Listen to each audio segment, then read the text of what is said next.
Salut! Dans cette vidéo, on va continuer le travail sur TypeORM. Donc, je vais revenir au niveau de mon dashboard et je vois que il nous reste la partie Query Builder. Ok. Donc, déjà, c'est quoi l'intérêt d'avoir un Query Builder? Et c'est quoi un Query Builder?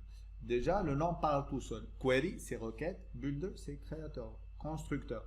Donc, ici, le Query Builder, ça va être un objet qui va vous permettre de construire vos propres requêtes. Imaginons qu'on veuille quelque chose qui n'existe pas dans les fonctions prédéfinies dans le repository. C'est une chose qui est très fréquente, hein. Même si le repository peut vous aider avec un ensemble de fonctions génériques, il ne pourra jamais vous offrir toute la flexibilité nécessaire pour que vous puissiez en fait faire tout ce que vous voulez. Il ne peut pas tout prévoir. Donc, prenons un petit exemple. Imaginons qu'on veuille aller chercher le nombre de CV par âge. Vous voyez, en fait, on voudrait pour chaque tranche d'âge, 10 ans, 15 ans, 20 ans, tout ce que vous voulez, connaître le nombre de CV. D'accord? Donc ici, on voudra trouver le moyen de faire ça. Donc, là, au niveau de mon CV Service, je devrais avoir le moyen au niveau de ce repository-là de créer des fonctions qui puissent m'aider à faire ça. Donc, on va commencer par créer un Query Builder. Donc, je vais créer une méthode async stat nombre CV. On l'écrit en anglais, donc CV number by name or by age plutôt. Là, je vais voir ce que j'aurai besoin d'avoir après, mais là, ce qu'il me faudra en fait, c'est le moyen de créer une requête. Donc, pour ce faire, il suffit d'aller lui dire const qb ou query builder de ce que vous voulez égal à quoi? Égal à this.cv repository.create query builder. Vous voyez que là, c'est très simple. On va lui dire, crée-moi un query builder. Parfait. Point virgule. Et on va aller voir ce que ça donne comme truc. Donc ça, elle prend en paramètre un alias. Un alias, c'est quoi? En fait, c'est le nom que vous allez donner à votre entité pour que lorsque vous écriviez vos requêtes, vous pouvez référencer la table sur laquelle vous travaillez. Ici, on va lui dire, ça va être la table CV. Donc là, vous avez pu créer votre Query Builder. Ça nous permet de créer un Query Builder. Et la méthode, elle s'appelle Create Query Builder. Elle ne peut pas être plus explicite que ça. Maintenant, on va aller voir ce Query Builder. Qu'est-ce qu'il contient? Donc, si je mets un QB, point, et là, je vais avoir un ensemble de méthodes qui correspondent en fait à tout ce qui est requêtage au niveau de votre base de données. Donc, vous voyez ici, sub, delete, update, from, get one, and where, having, where, etc., etc. Donc, c'est tout distinct. Get count, get params, get query. Donc, on va voir quels sont les éléments. Group by, inner join, has relation, c'est-à-dire que s'il a une relation avec une autre entité. Inner join, c'est pour faire une jointure. Left join, c'est pour faire une jointure à gauche. Et ainsi de suite. Limit, ça c'est pour tout ce qui est pagination. Donc on a limit et offset. Ordered by, pour ordonner les requêtes. Or having, or where, etc., etc. Donc tout ça, cette paramètre, c'est l'ensemble des paramètres. On va voir une partie de ces éléments-là parce que c'est énorme. Donc vous avez la documentation qui va vous montrer tout ce qu'on peut faire avec tout ça. Ok, donc ça, use transaction, c'est lorsque vous voulez créer une transaction. Donc on va commencer. Donc nous, on veut faire quoi? Nous, on veut, au niveau de notre code, récupérer quoi? Pas ici, mais là. On veut chercher le nombre de CV par âge. Donc je vais récupérer ça, je vais le mettre ici. Et là, je vais lui dire point select. Je veux sélectionner quoi en fait, moi?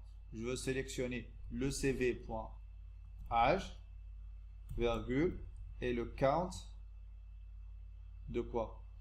Le count de CV.id. Je veux compter les ID que j'ai. Ici, ça, je vais le faire quoi? Point group by quoi? Je vais les grouper par CV.âge. Donc, je vais regrouper les éléments par âge et je vais les compter. Maintenant, point get. Et là, je vais récupérer quoi? En fait, ici, ça veut dire comment je veux récupérer mes éléments. Sur quel format je veux récupérer les éléments. Je vais lui dire get many. OK? Et ici, je vais retourner tout ça. Return cet élément-là. CTRL X. Voilà. Et là, je vais lui dire return await de tout ça. Va me déclencher tout ça, créer une requête et ainsi de suite. Ici, il y a une méthode que je vais vous montrer après pour que vous puissiez débugger votre code.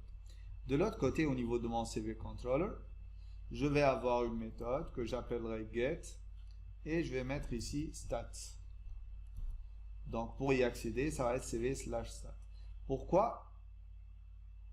En mettant ça ici, ça peut créer un problème. On va en discuter tout de suite. Donc, async, je vais l'appeler stat,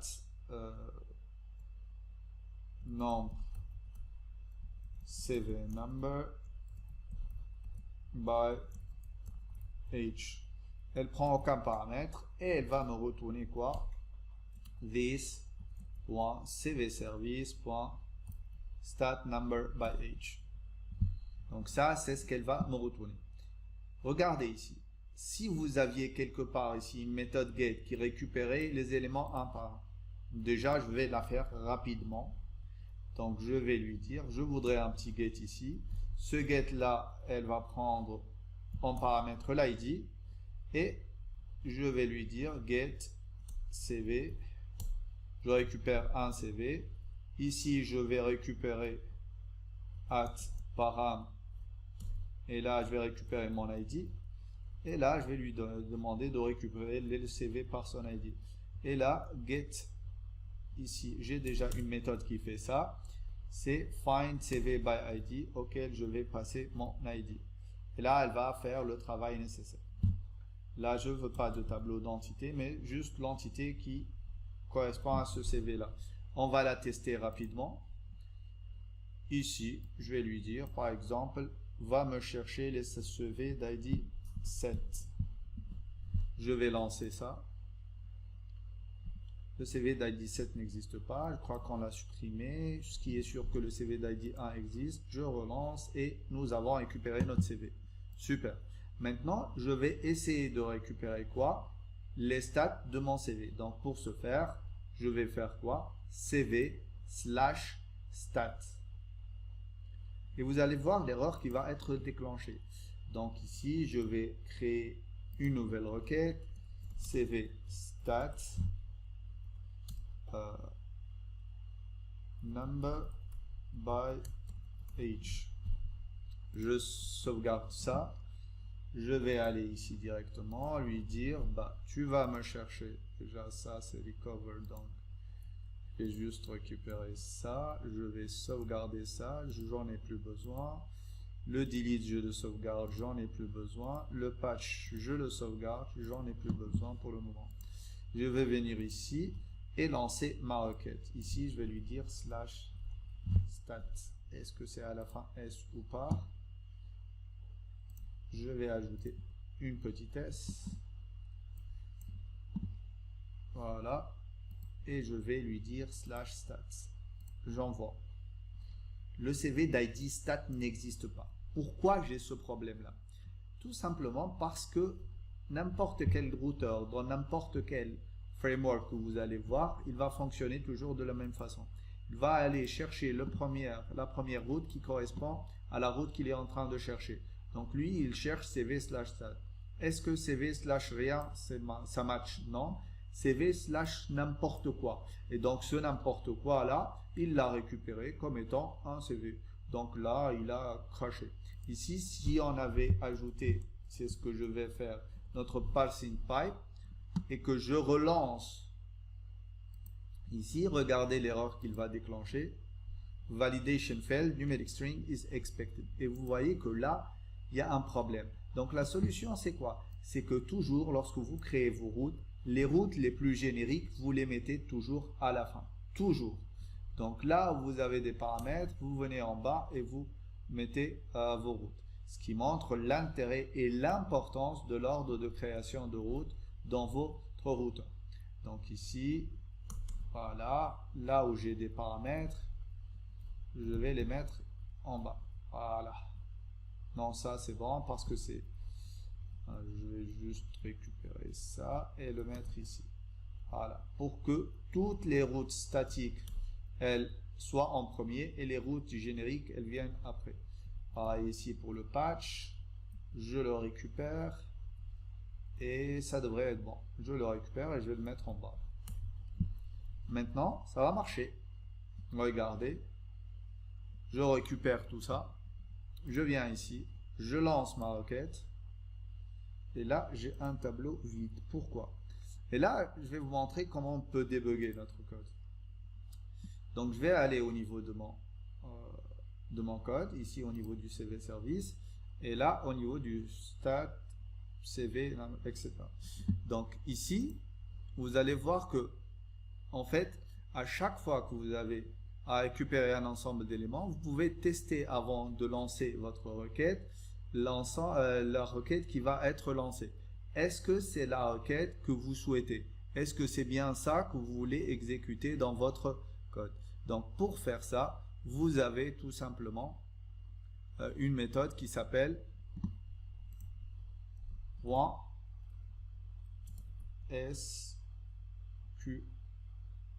.getSQL. Vous voyez?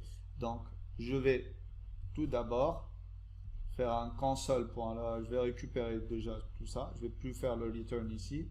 Je vais faire juste querybuilder.select.groupby. Je vais faire un point virgule ici. Et là, je vais lui dire, écoute, fais-moi un console.log de quoi? De tout ça. querybuilder.sql, getSQL.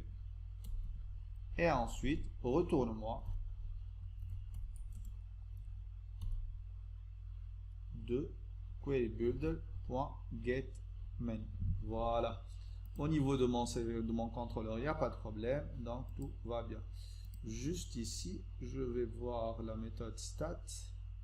Voilà, return. Oh, wait, this.cv.stat. Donc là, je vais relancer mon code et vous allez voir qu'au niveau de votre console, vous allez avoir la requête SQL qui va être exécutée. Je relance et je viens ici.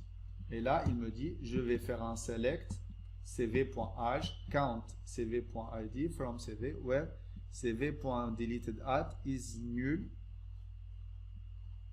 group by cv.age. Logiquement, ça devrait être bon. Donc, je vais aller récupérer tout ça et je vais vous dire après c'est quoi l'erreur. Et je vais donc aller exécuter cette requête-là au niveau de ma base de données. En fait, le problème vient du fait que je lui ai demandé de faire un select many. Donc, select cv.age, count, j'exécute. Et là, vous voyez, l'âge 37, j'ai 1. Pourquoi? Parce que dans ma base de données, si je vais au niveau de mon tableau de CV, j'ai qu'un seul élément qui n'est pas deleted. Parce que là, lui, il ne regarde que ces éléments-là. Vous voyez? Donc, c'est quoi le problème en fait? Tout simplement, le problème, c'est au niveau du type de valeur de retour. Donc, si vous voulez récupérer des entités complètes, vous faites un get many. Si vous voulez récupérer une seule entité, vous faites un get one. Et si vous voulez récupérer un ensemble d'éléments propres à vous, vous faites un get row many, ou bien get row one si vous voulez une seule ligne. Donc si je sauvegarde et que je réexécute mon code, vous allez voir que là je vais récupérer mon tableau avec les propriétés que vous voyez, countcv.id. On aurait pu bien sûr venir ici au niveau de notre code, countcv.id as, et là je vais lui dire nombre de CV, et là vous allez avoir dans votre code une propriété qui s'appellera nombre de CV. Vous voyez, et maintenant on va tester en allant poster d'autres éléments au niveau de notre CV. Voilà, je vais ajouter âge ici c'est 16, donc ça passe. Je vais ajouter 3 de 7, âge 16, 37, je vais en ajouter 1, 40, et pour 40, je vais en ajouter, c'est pas là, c'est là. Pour 40, je vais en ajouter 1, et 37, je vais en ajouter 1. Voilà. Donc si je vais faire un get maintenant au niveau de ma liste de CV, donc je vais juste enlever ça pour qu'il n'y ait plus d'encombrement. On a fini avec les to-do, ça va, c'est bon. Voilà, to-do get, c'est bon. Voilà, ici avec la liste des CV, je vais avoir combien? 1, 37, 1, 16, 2, 16, 3, 16, 4, 16. Bon, il va compter pour moi, je ne vais pas m'amuser à faire ça. Je lance et vous voyez, on a 4 avec d'âge 16, 2 CV d'âge 37 et 1 CV d'âge 40. Et là, vous pouvez faire ce que vous voulez. On peut aussi aller un petit peu plus dans les détails pour voir comment on peut utiliser des paramètres. Donc, imaginons qu'on veuille avoir le nombre de CV par tranche d'âge, donc dans un intervalle particulier. Donc ici, je voudrais avoir un min âge qui va être par défaut égal à 0 et un max. Je vais inverser en fait. Je vais avoir un max âge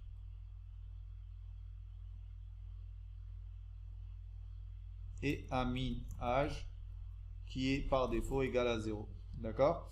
Et là, au niveau de mon code, je vais ajouter point, et là, je vais faire une condition.